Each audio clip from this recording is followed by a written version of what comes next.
السلام عليكم حبيباتي، وش راكم؟ ان شاء الله تكونوا كامل بخير وفي صحة جيدة يا رب.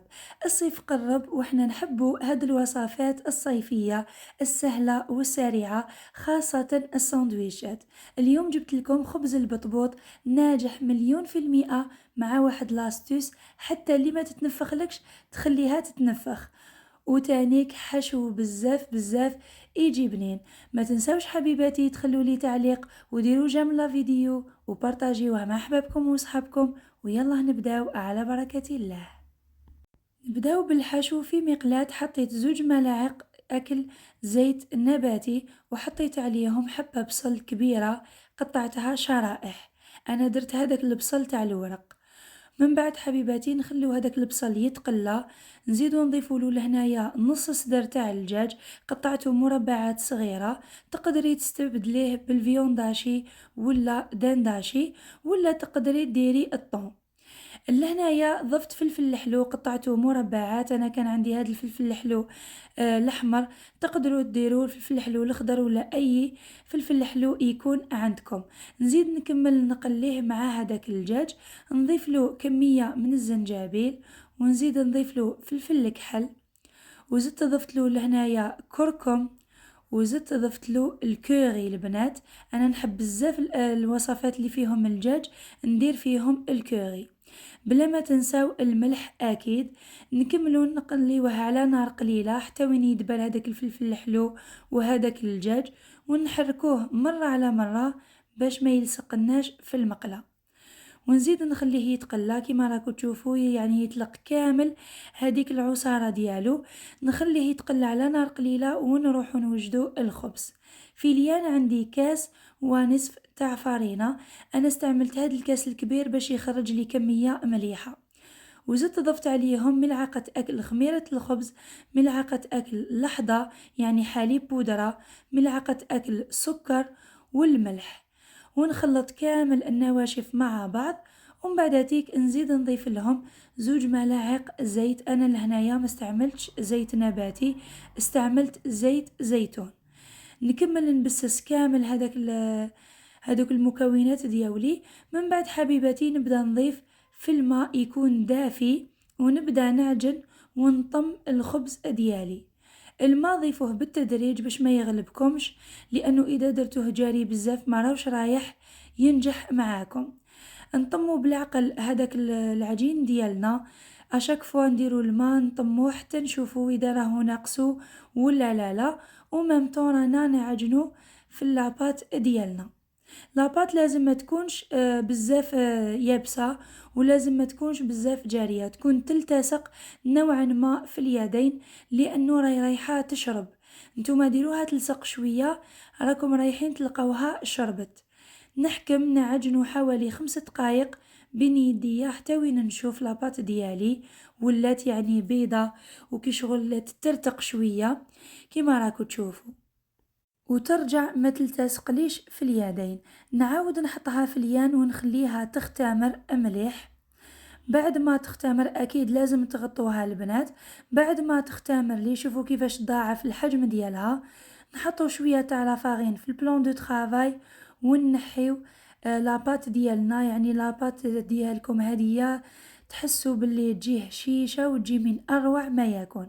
نفتحها بالحلال على سمك تقريبا 1 سنتيمتر، يعني ما تحلوهاش رقيقة بزاف وما تحلوهاش خشينة بزاف. كما راكو تشوفوا هاد الوصفة انا كنت صورتها لكم في رمضان وما بارطاجيتهاش معاكم، ودوكاتيك راني حطيتها لكم. بعد ما نحل لاباط ديالي نحكمو هادية بورت بياس ونقطعوها دوائر. انا استعملت هاد الدوائر تكون متوسطة الحجم، انتم الحجم اللي تحبوا ديروه. من بعد نطبعها كامل كيما راكو تشوفوا. وكي تطبعوا ما تزغدوش المول منه، ما تدوش وتجيبوه باش ما تعاوش تتقلص لكم لاباط، يعني كيما تطبعوا الحبة ديالكم كيما تقعد كيما راكو تشوفوا. من بعد ما نطبعها هاد الزوائد نحيهم كامل، ونعاود نطمهم، ونعاود كي شغل نعجنهم، ونعاود نخليهم يخمروا باش هكذايا كي نعاود نفتحهم يتنفخوا معايا.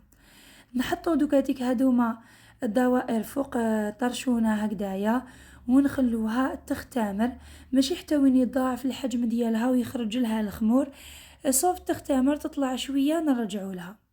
لهنايا جيت نوجد معاكم الصوص اللي راني رايحة نرافق بها هاد السندويشات دياولي. حطيت 2 ملاعق اكل فرماج طري، انا استعملت تاع لي بواط، وزدت معاهم ملعقة اكل مايونيز وملعقة اكل هريسة اللي يحبوا الحار، وقطعت لها شوية تاع الكورنيشو، وكيما راكو تشوفوا راني نحرك فيها. هاد الصلصة تجي بزاف بنينة. من بعد هذاك الحشو ديالي بيد ما تقلالي كامل، واش نروح نديرولو؟ نروحو نضيفولو حوالي 3 ملاعق تاع كريمة طازجة. راح تندلو واحد الطراوة، والسندويشات تاوعكم يجوكم بزاف مصوصيين ويجوكم ابنان. وزدت ضفتلو شوية تاع المايز. بعد ما حطيت الطاجين ديالي يسخن، حطيت هذاك الخبز اللي راكو تشوفوا كيفاش طلع لي شويه برك، يعني ما خليتوش يتنفخ حتى وين تضاعف الحجم ديالو. سر ناجح السندويشات باش يطلعوا لكم، غير تحطوهم اقلبوهم، يعني ما تخلوهمش حتى وين يتبوطوا لكم ويديروا لكم هذوك الفقاعات. مع تحطوهم مازالهم طريين تعاودوا تقلبوهم، ولازم تحركوهم البنات، تقعدوا هكذا تدوروا فيهم حتى وين تشوفوهم باللي بداو يتنفخوا معاكم. ولاستيس اللي قلتها لكم كي ما يتنفخوا لكمش، انكم ديروا لهم بالشاليمو من الفوق. شوفوا غير ديروا لهم هذاك الشاليمو راح يتنفخ يجري، لانه البطبوط يحب السخانه، وكي تعاونوه بالشاليمو راح يطلع. يعني هاد الطريقه تساعدكم باش تكملوا بالخف. اذا ما عندكمش الشاليمو عادي تقعدوا تدوروا فيه حتى وين يتنفخ لكم، ما تزيدولوش بزاف النار تكون متوسطه. والخبز ديالكم غير تحطوه عاودوا قلبوه، ما تخلوهش يحمر بزاف. كيما راكو تشوفوها مليك غير حطيتهم راني نقلب فيهم، ما نخليهمش حتى وين يديروا لي هذوك الفقاعات. اذا خليتو دار لي الفقاعات راح يفسد وما راحش يتنفخ معاكم.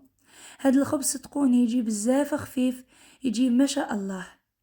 كيما راكو تشوفوا راني نقعد نقلب وندور حتى وين يبداو الخبزات دياولي يتنفخولي. خبز ساهل توجدوه يعني في وقفة، حاجة ما تشد لكمش بزاف الوقت، وبزاف بنين صدقوني ما يتشبعش. وكيما شفتوني انا في اول فيديو الكاس كيلت بكاس كبير شوية باش يعني يجوني كمية مليحة. لهنايا راني كملت درت لهم كامل الشاليمو، مام اللي ما يتحمروا لكمش بالجوانب يعني بالشاليمو راح يتحمروا لكم ابيض. نكمل نطيب كامل الكمية ديالي. هنا راني قربت لكم يعني الكاميرا باش تشوفوهم كيفاش يتنفخوا مليح. شوفوا كي حطيتهم على الجهة الاولى ما خليتهمش يحمروا بزاف، عاودت قلبتهم. ولا هنايا راني نعاود نقلب فيهم باش يبداو يتنفخولي. من بعد هاملك هنا بعد ما تنفخولي شويه زدت حكمت الشاليمو، ونزيد نجوز لهم كامل من الفوق باش يزيدوا يتنفخوا مليح. شوفوا يعني ما يكونوا عندهم شويه ما طلعوش بالشاليمو غير تقيسهم هذيك السخانه راح يزيدوا يكملوا يطلعوا. بعد ما كملت طيبت كامل الخبز ديالي، دوك نفتحه لكم بالموس وتشوفوه باللي تنفخ لداخل، يجي مخوخ الله يبارك، ويجي خفيف وطري ويجي ما شاء الله. شوفوني فتحته لكم كامل يعني جا روعة. نحكم الخبز ديالي ونديرلو مع هذيك الصلصه اللي خدمتها معاكم، يعني صوص تجي بزاف هايله. تقدروا ديروا هذيك لاصوص الجيريان، تقدروا ديروا غير مايونيز، لكم الاختيار حبيباتي واش ديروا لداخل. يعني لو فات هذاك الحشو درنا له شويه تاع لا كريم فريش، ديجا هو راهو طري ويمد بنا لي ساندويش ديالكم. رافقته مع مرصوش صغيور تاع السلطه، وانتم لكم الاختيار واش تحبوا تضيفوا فيه لداخل، تقدروا تضيفوا له لداخل. نمسح هذيك لاصوص هي الاولانيه، ومن بعد نديروا ملعقه اكل من هذاك الحشو وشويه تاع سلطه، ويكونوا سندويشات دياولنا واجدين، سندويشات اكثر من رائعين، ميني بطبوط بنين بنا مش نورمال. ان شاء الله يا ربي تجربوه، راني متأكدة باللي راهو رايح يعجبكم حبيباتي، خاصة فصل الصيف تقدروا تدوه معاكم للبحر، بوركوا با راح ندير لكم ان شاء الله باذن الله فيديوهات كافكار، يعني كي يلحق فصل الصيف ماشي دوكاتيك، كافكار تحضيرات كيما ولفتكم تدوهم معاكم للبحر. ان شاء الله حبيباتي لا فيديو يكون عجبكم، ما تنساوش اذا حبيتوا تدعموني ديروا جيم لهذا الفيديو وخلوا لي تعليق وبارطاجيوه، سورتو بارطاجيوه مع احبابكم وصحابكم. شوفوا الساندويش لداخل شحال يشهي.